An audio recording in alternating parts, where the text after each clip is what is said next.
All you gotta do is relax, sit back. Let me tell a little story. I used to love sports, baseball and basketball. Actually, I lied. I hated baseball. I love basketball and football. Running track, yes sir, run it back. All day sports was the best thing. Madden 09, the best thing. I even love FIFA, soccer, and a little bit of hockey cause it knocked you off. Yeah. Thank you, Little B, for bringing us in. Welcome back to the Coin Toss podcast. We realize we have been gone for a while. We did record an episode not too long ago, but it died because the hard drive died. Aww. Because the computer gods just don't give a damn about us, do they, Christian? Well, it's your computer, it's not mine. Well, okay. That aside, the biggest stories in sports right now would normally be Tom Brady. Well, I'd still say it's Tom Brady. Well, true. But I'm talking about for, like, us and, like, our perspective on the wild world of sports. Okay. So, Tom Brady, for those of you who have been living in Antarctica or someplace, although I'm pretty sure they have internet in Antarctica, so you should probably know about this, his suspension... Antarcticans.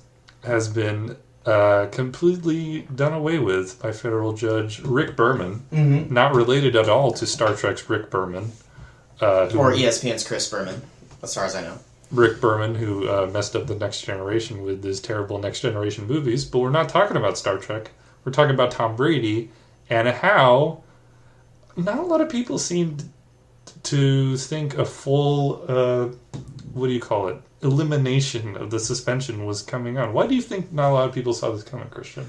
The NFL's gotten its way for a really long time. And only within the last couple of years have we started to question the NFL's absolute authority. I mean, their absolute authority has been questioned morally for as long as the NFL has existed, but its efficacy has never been doubted. The NFL can usually push around its own weight and get the result they were looking for, but this just flies in the face of Roger Goodell's position as the absolute authority on punishment in the NFL. This will hopefully set a precedent that tells Goodell, no sir, you cannot make up the rules as you go along. And we're going to see how this appeal from the NFL is headed, but based on this decision by Judge Berman, this does not look like a win for the league. No, and I remember I happened to be up at like 6:30 in the morning Pacific time when this news came out, so I immediately pulled out my phone and turned on ESPN, and Adam Schefter was there, and he was talking about the league is now 0-5 in like big court cases. There's Spygate, Bountygate, Ray Rice, Adrian Peterson, and now Tom Brady. The league has lost in federal court every single time. And most organizations, when they lose that badly, that many times, probably try something different. But the NFL is so strange in that even though the commissioner has been wildly inconsistent and sometimes nonsensical in applying his discipline practices, that's kind of what the CBA allows him to do. So this stuff is going to keep happening until there's a new CBA, which will be how long does the current CBA go till? Because the NFL lockout was in 2011, so I assume it's like a 5 or 6 year deal. That's a good question. I don't know, but to answer your question regarding why this keeps happening, why the NFL is 0-5, it's because the NFL hasn't gotten any brushback from either the legal system or in public perception, despite all of these losses in the courtroom, unless the U.S. government starts punishing the NFL for their misdeeds, which is highly unlikely considering the NFL can operate as a monopoly thanks to their exemption to the Sherman Antitrust Act. If the government can't punish the NFL, then the NFL has every incentive to fight all of their battles in court. they have no reason to settle out of court, even if they know they are going to lose. And I have to imagine that at least for the Ray Rice and Adrian Peterson cases, that they knew that they were up against a very, very stellar defense. Yeah, and, the thing about it is that, whenever a player is going to appeal their suspension, which I suspect, and I'm not the first to think this, that since Tom Brady's suspension has been struck down, every one of the 40 or so players in the NFL who are currently suspended are going to be thinking about, hey, what about my suspension? Like, I'm sure Josh Gordon wants to hear something about it, or Greg Hardy. Sure. Suspensions across the league are going to be challenged, but the NFL is going to fight every single one of them because they have the means. And like you said, they don't have any incentive to settle out of court. And Goodell can just tell the owners, hey, I fought them in court. I did what you told me to do, because that's what Goodell is. He is a mouthpiece and a tool of the owners. Like, a lot of people, a lot of the talking heads in sports media are calling for Goodell's head, for understandable reasons. But any criticism they have of Goodell should really be directed at the owners of the league, because he's their mouthpiece and he works for them. I've heard a decent theory. Goodell gets paid a lot of money, and his main job is absorbing negative criticism. He deflects attention away from the owners and places it upon himself. It is his job to be absolutely punitive because he doesn't want the owners to look bad. It is his job to protect them. This theory that I've heard, I can't remember where I heard from, I'd be willing to guess that it was either Dave Zirin or Dan Levitard, who suggested that Goodell does not want to punish his players too much. That, for instance, he did not want to punish Tom Brady with a 4-game suspension. However, since it is his job to be punitive, he has decided to overpunish, allow these cases to go to trial, understanding that he doesn't have much of a chance to win. And then when those trials go against him, he can, as you say, go to the owners and say, hey, I did everything I can to get this in your way. You can no longer fault me for not trying hard enough, which is exactly the criticism that was levied upon him during the Ray Rice case. Yeah, so speaking about the Tom Brady case in particular, let's take it back to, January, when the AFC Championship game happened.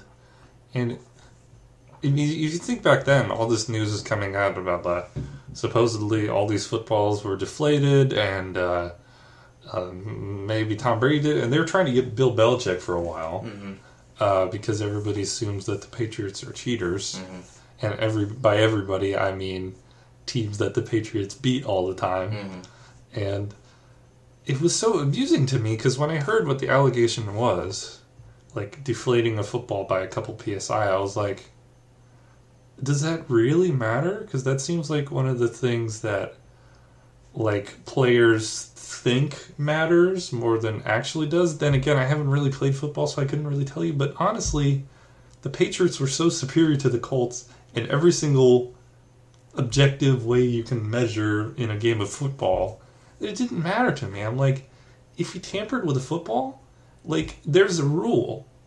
If you tamper with equipment, you get like a $20,000 fine. That's it. It didn't have to be anything else. And if it was any other team than the Patriots, I think the league would have done that and moved on. Yeah, but that's the tip of the iceberg, because Tom Brady wasn't suspended for 4 games because he was involved in a scenario where he deflated footballs.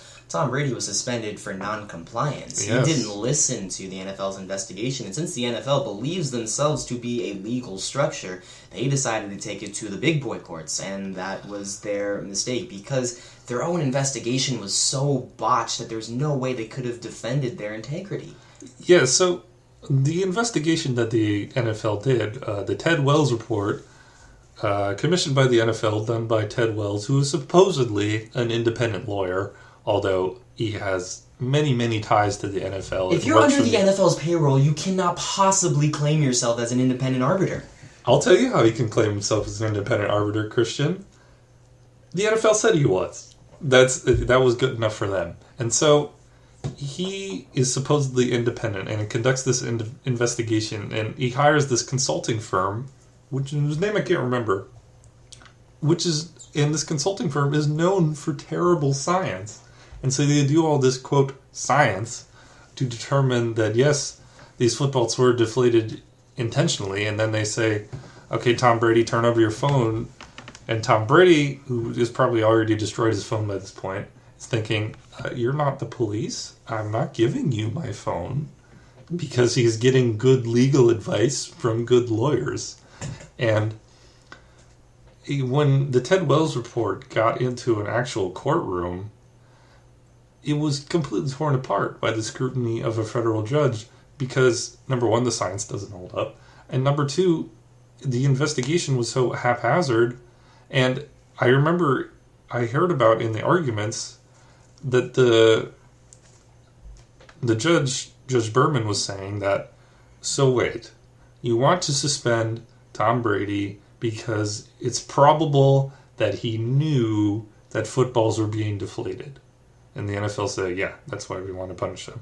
And he's saying, so, following that reasoning, could you not suspend somebody for probably having known that a teammate was taking steroids? And the NFL didn't know what to say. Because you can't suspend somebody for probably knowing, sort of, even though we have no evidence at all. And I'm glad it went to federal court. I mean, not really glad, because I think our federal court should be doing more important things. But, I mean, it went there, and it got completely struck down, as I thought was pretty obvious, but I guess I was listening to the talking heads a lot, and a lot of them seemed to think it was a slam dunk for the NFL for whatever reason. I mean, up until this point, as you say, a 1-5 record in the courts, but the NFL continues to throw its weight around because they can. They have a monopoly on the system. They pay the players. Everything is under their own payroll. They can make these decisions independent of logic and reasoning because they hold all the power. Yeah, and it's kind of an echo chamber, I would suppose, in the NFL offices about what to do. Although one member of that echo chamber will probably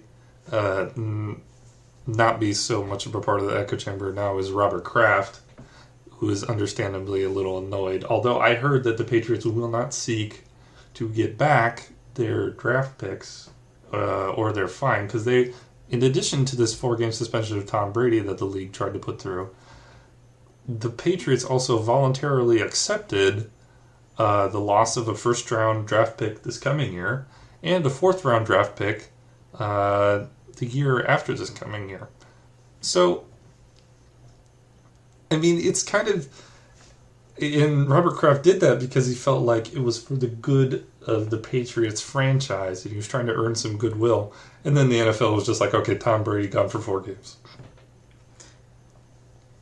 And so I was thinking that, really, is Robert Kraft... I'm sure he'll be one of the owners pushing for a different commissioner the next time Roger Goodell's contract is up. Because I don't think Roger Goodell is going to get fired before his contract is up, because he's making the league a lot of money. But the next time his contract is up, maybe there'll be some other candidates for his job.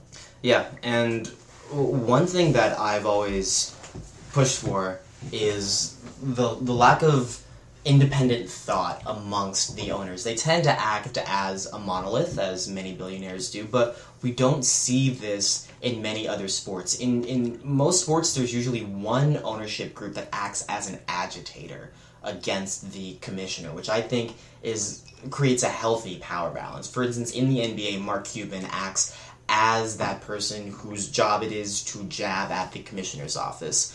And that kept David Stern in check. That kept David Stern in the ear of the players, because Mark Cuban would constantly call out on David Stern's bullshit. In Major League Baseball, you can make the argument that Peter Angelos and the Orioles ownership group serves that purpose as well. They're very pro-labor, and they fight for the players more often than owners usually fight. You don't have that sort of player in the NFL. You have outlandish personalities, Jerry Jones in Dallas, Arthur Blank in Atlanta, and maybe Robert Kraft in New England's going Don't to forget Jim Irsay in Indianapolis. Oh my goodness, Jim Irsay in Indianapolis. But when it all comes down to it, they act the same. There is no difference amongst any of these owners because there's no financial incentive for them to stand out. And I mean, just to put this into perspective on how much money the NFL makes, since about 2010 or 2011, the league has increased its profits by 20%. In 2010 and 2011 was not that long ago. And if you think about that long ago, the NFL was really big then. And it's even bigger now. And some might argue that the NFL is peaking. I would be one of those. I think the NFL is going to peak within the next 5 or 10 years. Unless it finds new markets outside of the United States, there's no way that it can grow.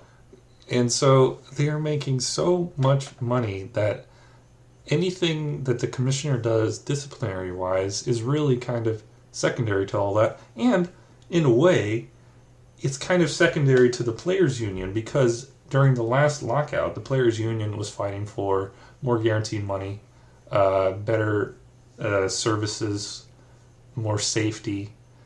And they regarded this discipline stuff as kind of a fight that's not going to help everyone because if you think about it, like 38 players are going into this season suspended.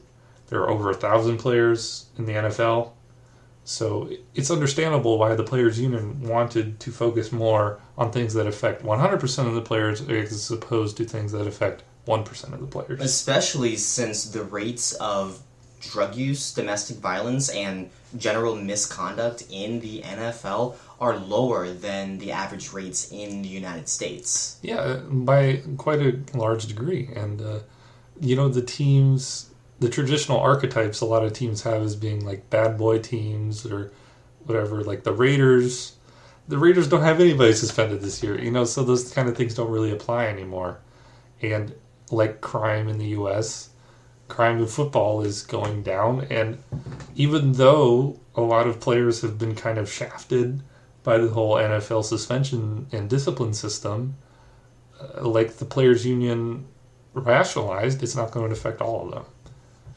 And so, I don't know, do you have any final thoughts on this whole Deflategate madness? Yeah, as tired as I am of this story, which has been SportsCenter headlines for the last, 8 months now, I'm glad we've waited this long because the two funniest things about this story have come out of the woodwork. First one I heard last week where the Texans owner, cannot remember his name, don't care to look it up right now, was asked directly about the Deflategate situation and how it would have applied to the Texans. And the owner answered by saying that J.J. Watt would not have destroyed his cell phone.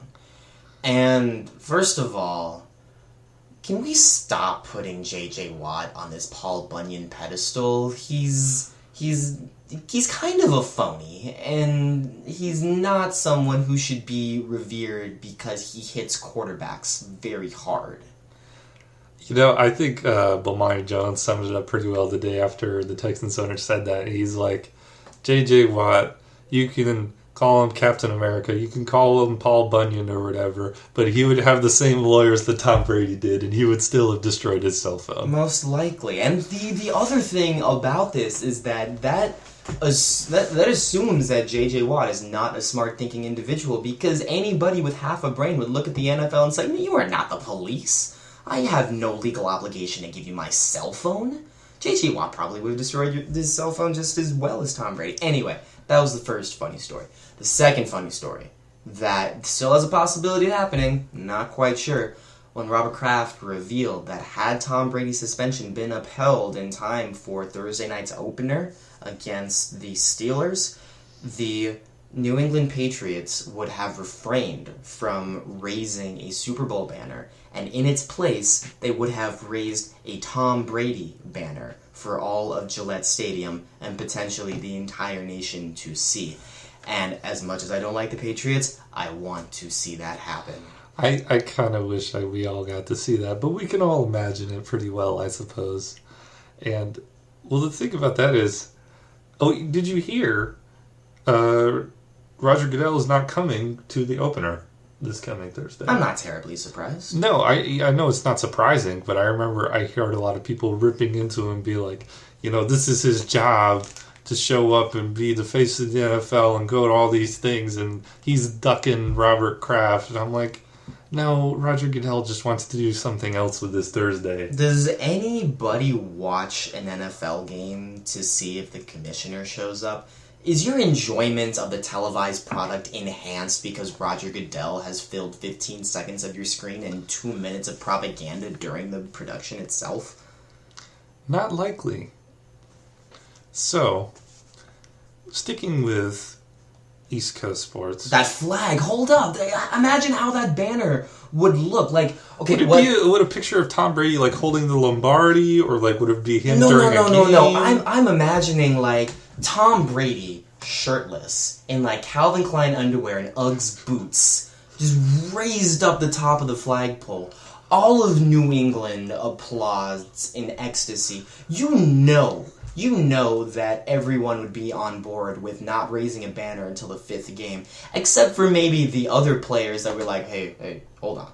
Because, yeah, New England probably doesn't win the Super Bowl without Tom Brady. But there are other players on that team. They probably don't win the Super Bowl without I'm sure they would have been 100% behind not raising the Super Bowl until the 5th, because that's my quarterback. Yeah, no, I get that. And we already put these quarterbacks on ridiculous pedestals, that Tom Brady isn't the only quarterback where you could imagine a team would raise a flag for while still on the active roster. But come on, that would be the biggest middle finger to the NFL that I have ever seen. And as much as I don't like the Patriots or Tom Brady, that would have been really, really cool. We'll have to dream, I suppose. Although, as a Jets sort of fan, I don't think it's a very pleasant dream for you, really. Not terribly, no. However, yeah, no, not at all, in fact. There's no however there. Alright, so sticking close to your favorite sports teams, there's a situation with Matt Harvey, which apparently has been recently sort of cleared up in the past couple of hours. I wouldn't say it's cleared up. It's been addressed. Yes.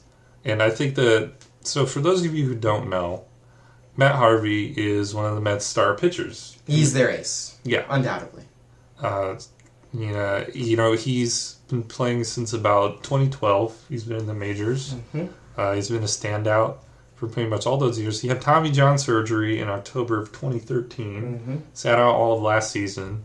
Came back this season. Has played well the entire season. And so during the course of the season, the Mets moved to a 6-man rotation for a while. Mm-hmm. He did voice displeasure at the 6-man rotation, if I do recall correctly. Matt Harvey's voiced displeasure about the 6-man rotation. He has, in the past, voiced displeasure about his 180 innings limit, and he consistently goads his manager and pitching coach to leave him in games beyond what is necessary for his arm health. Anyway, continue. And so, while that goes on through the whole season, but now suddenly the Mets are in a pennant race for their division.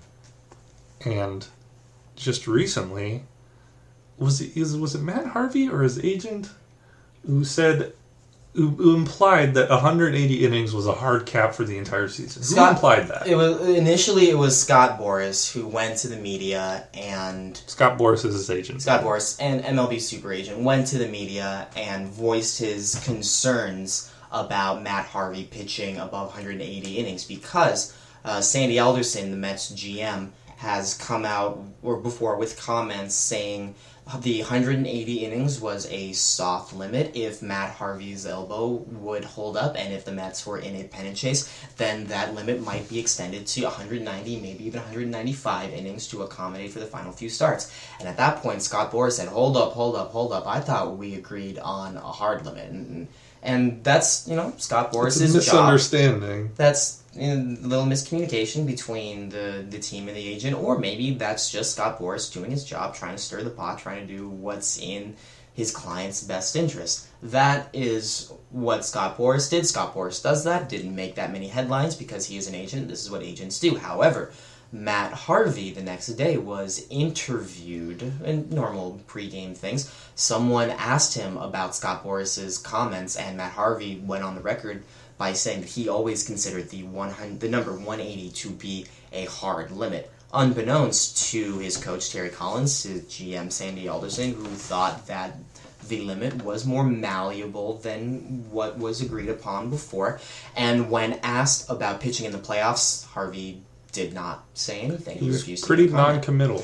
And that could be a reflection of him wanting to think about it, maybe not wanting to say the wrong thing. Maybe he realized that saying the 180 was a hard limit was not something that his team understood, so maybe he was just, in self-preservation mode, trying to say, hey, I'm not going to talk anymore because I've already said more than I'm willing to say.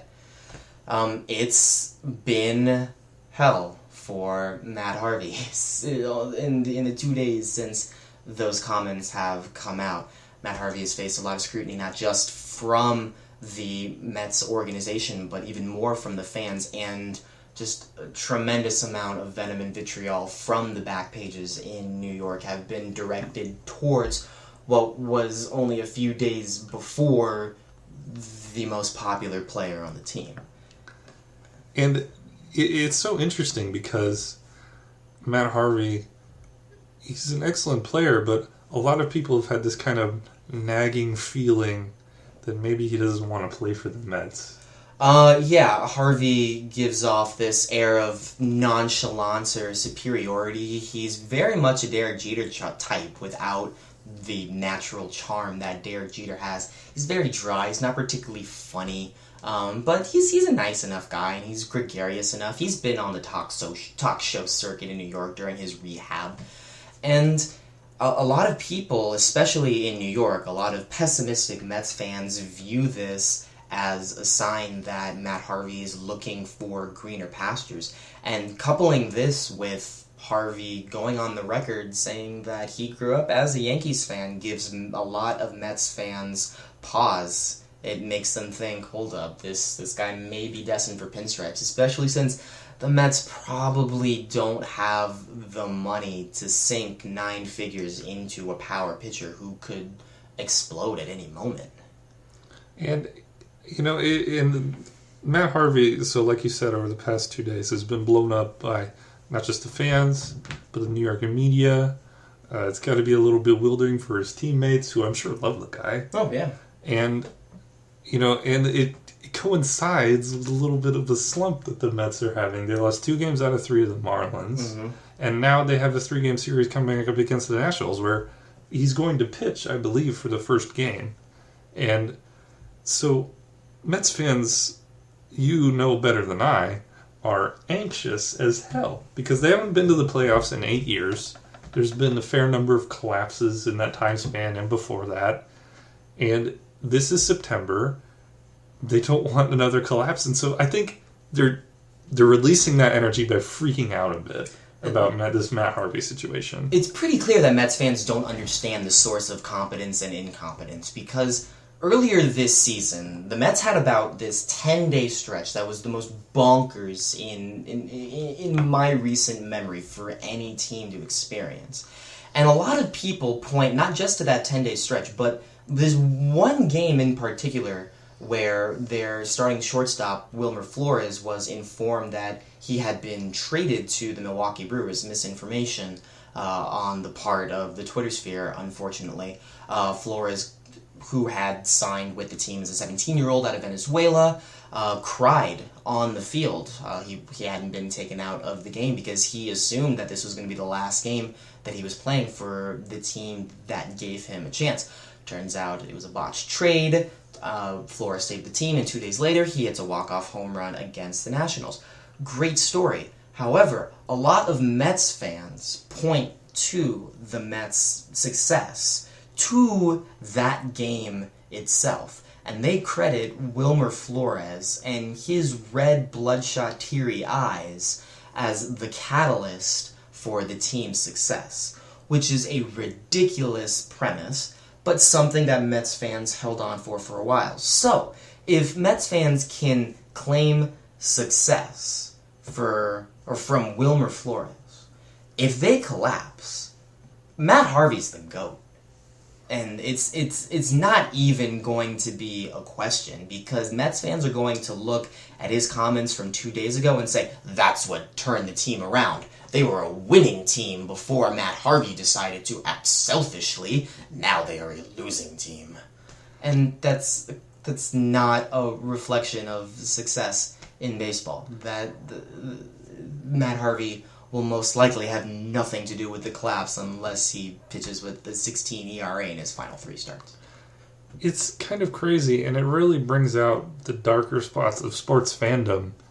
I would say the entitlement is definitely there, and also the lack of any kind of empathy toward players they deem are, quote, like quitters, or people there's this narrative in sports, and it's really great because it makes the best sports narratives of like playing hurt or playing through something, like Kirk Schilling's bloody sock game, or when Matt Stafford threw that touchdown pass after dislocating his shoulder, or Tony Romo playing hurt all the time. Michael Jordan's flu game. The flu game.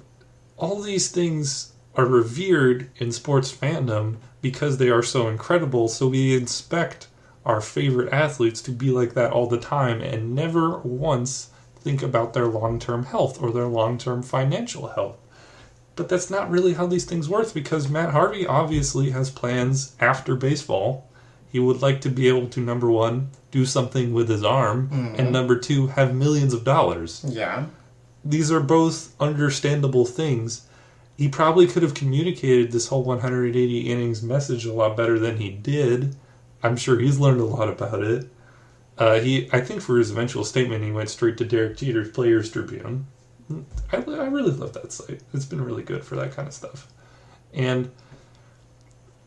But really, it makes me a little bit ashamed to be a sports fan when that kind of stuff happens, and I don't identify with that kind of thinking. I'm not saying I've never felt that kind of thing before towards a player on a team that I really care about. But I really am trying to get away from that, because I know they're people with their own goals, and maybe, just maybe, baseball isn't Matt Harvey's entire life. And I know the greatest players of all time, it's usually the case that the sport is their entire life. Kobe, MJ, but Matt Harvey is probably not going to be the greatest pitcher of all time, but he's probably going to be a really good pitcher. And it's okay for him to have plans beyond baseball and value his own health, maybe over his team's success in a certain way. What's not helping the situation is the Mets captain, David Wright, the longest tenured player for any one team in Major League Baseball, has come back from a diagnosis of spinal stenosis. Spinal stenosis is what ended Lenny Dykstra's career. And it's a degenerative disease. It will not get better. In fact, spinal stenosis gets worse with rigorous physical activity. So the New York media can easily look to David Wright and saying, that's the leadership that we expect from Matt Harvey. Because David Wright is literally sacrificing his own back for the well-being of the team. And for the record, I don't think David Wright should be playing probably anymore throughout his career. If he breaks his spine, that's not going to end up looking like a smart decision. But Matt Harvey has the right. It's an entirely American right to pursue as much money as he can while he is still able to pitch in that very small window that power pitchers have to earn their living. Can you imagine using this rhetoric for any other professional? Let's say that someone was in the military and they got shot in the foot. Could they continue their duties? Probably, but no one's going to ask that person to continue performing.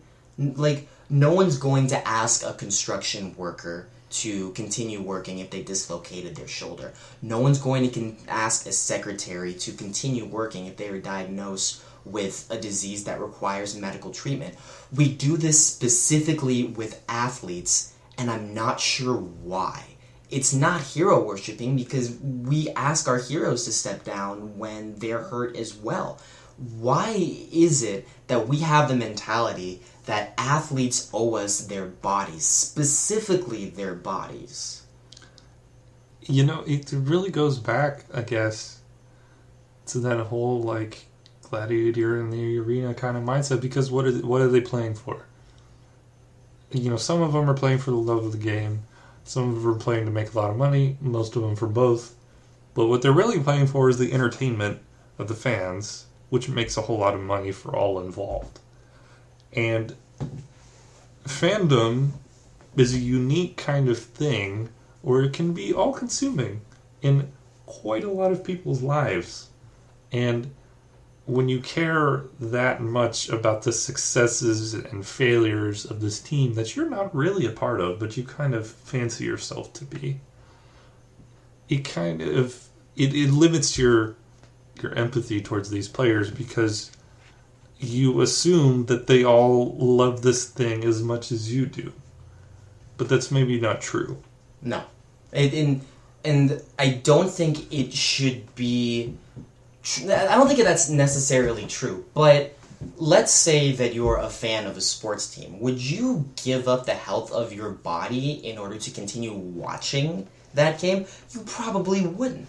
If someone told you that you would be diagnosed with chronic traumatic encephalopathy, but you can continue watching the Steelers, you probably would stop watching football. These players are not going to sacrifice their own well-being for your entertainment. They may sacrifice it for other reasons, for money, for glory, but certainly not for you. They're not thinking of the fans when they're going out on the field. They have no knowledge of your existence whatsoever. And thankfully, this sort of thinking is seeping its way into the NFL. For instance, we've been seeing a lot of players retire out of the blue this year.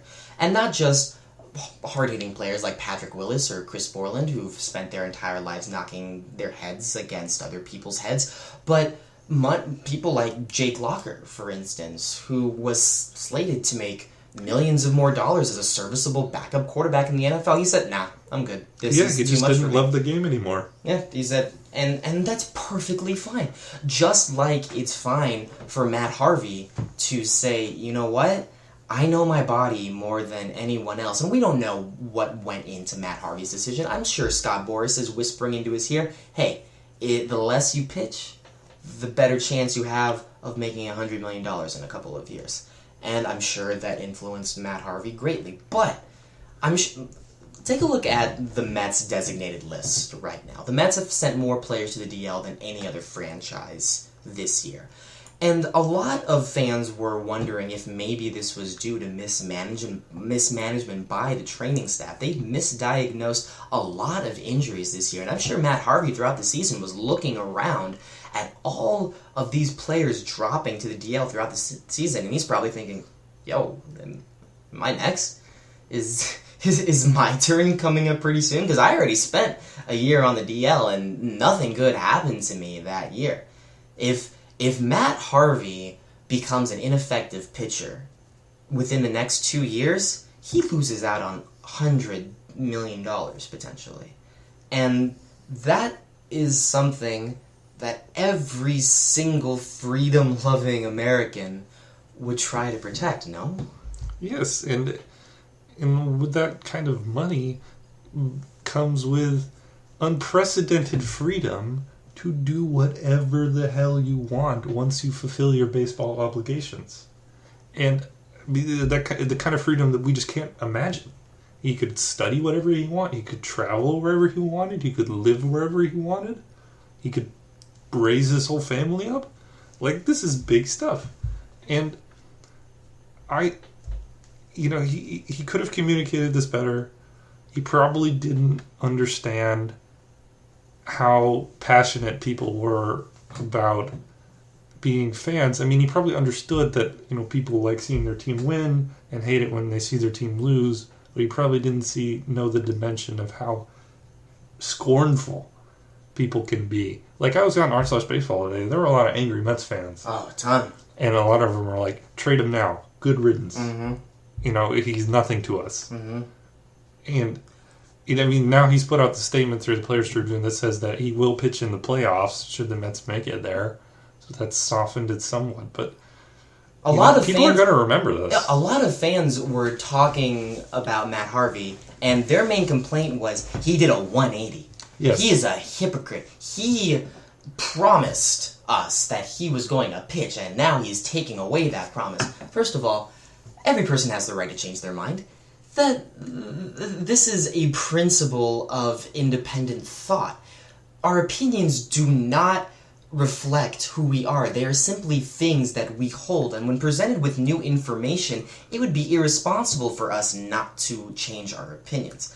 Secondly, when you talk about a 180, these Mets fans have gone full circle on Matt Harvey. I can't think of anybody who did a 180 faster than all these angry fans. A 540 would be a better explanation of this, because Matt Harvey is the best player on the Mets. There can be no doubt about this. And because he is the best player, he is the most beloved player on the Mets. How can an innocuous comment like, I think 180 pitches is a good limit for me because I am looking out for the best interests of my arm because I want to continue pitching well for this franchise, be interpreted as the words of a hypocrite? These Mets fans are hypocrites. They claim to deem this person as a hero, as someone that they love, but when someone that you love has a cry for help or says that they're in trouble, you don't abandon them.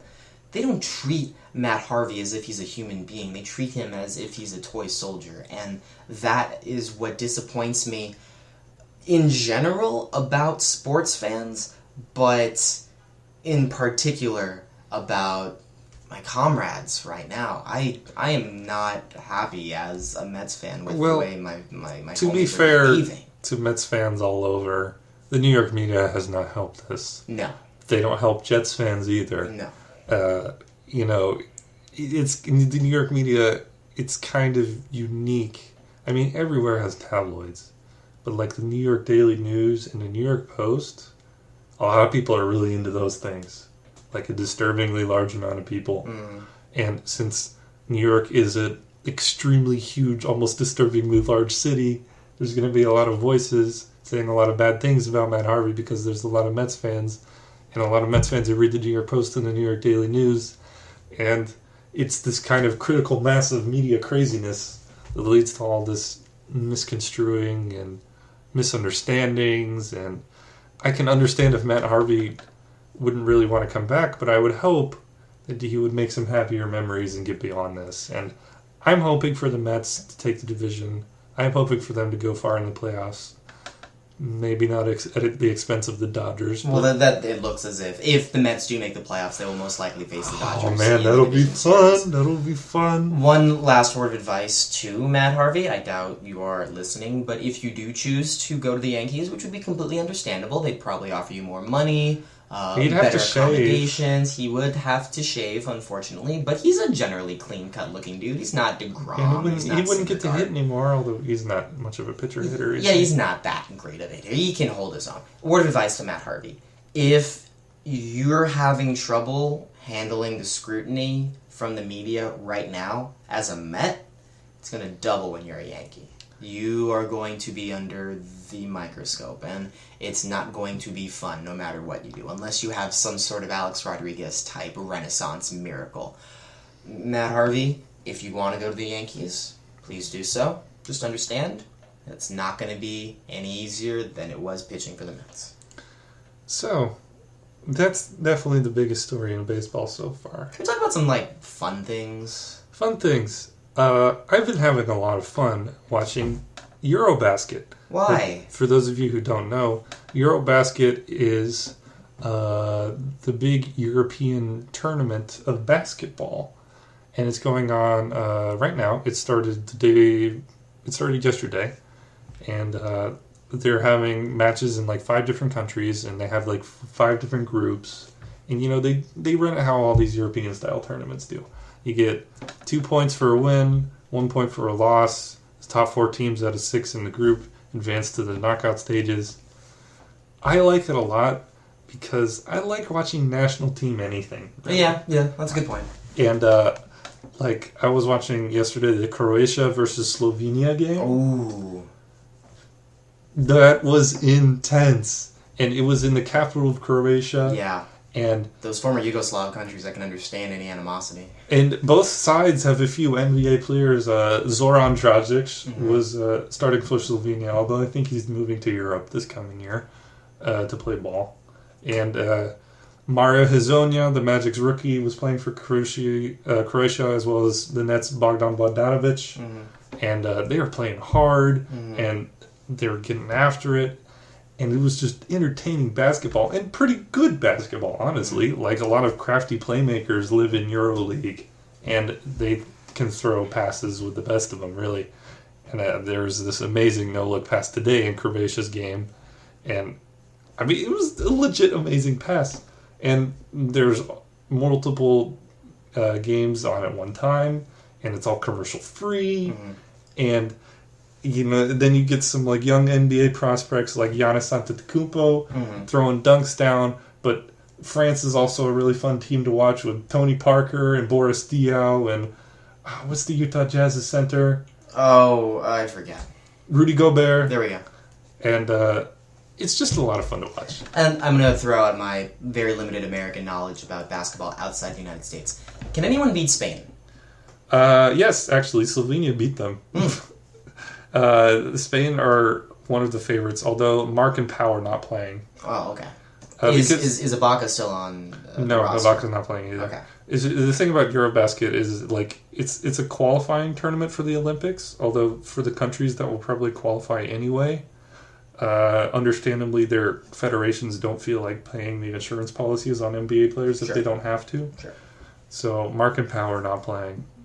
Which is a shame because I always like watching them play. Ricky Rubio's not playing for Spain either. Oh, darn. But they do have Rudy Fernandez, who plays for FC Barcelona and is a really great point guard in his own right, and who could play in the NBA. He had his NBA opportunities, but he decided he wanted to stay and be a star in Barcelona. Not FC Barcelona anymore because that is not a football club. No, actually, the whole sports club is called FC Barcelona. Well, that doesn't make any sense. It's just what it's called. Whatever. And so I think Eurobasket has been a lot of fun so far, and today was only the second day. Today is Sunday, by the way. Today is only the second day of the knockout of the group stages. Got some more group stage action coming up. It's all free on ESPN3 on the internets. It's on around 10 a.m. to 1 p.m. Pacific time, and it's basketball. And I'm kind of starved for basketball right now because I became a really, really big basketball fan over the course of this past NBA season, and I want more. And so this is where you go to get it. What have you been watching besides baseball? Yesterday, I actually started watching college football. I was weaning myself... Well, I think I currently am weaning myself off of football, but I saw that their seasons had started on Thursday, and it was a knee-jerk reaction. I decided to tune in. The first game I saw was...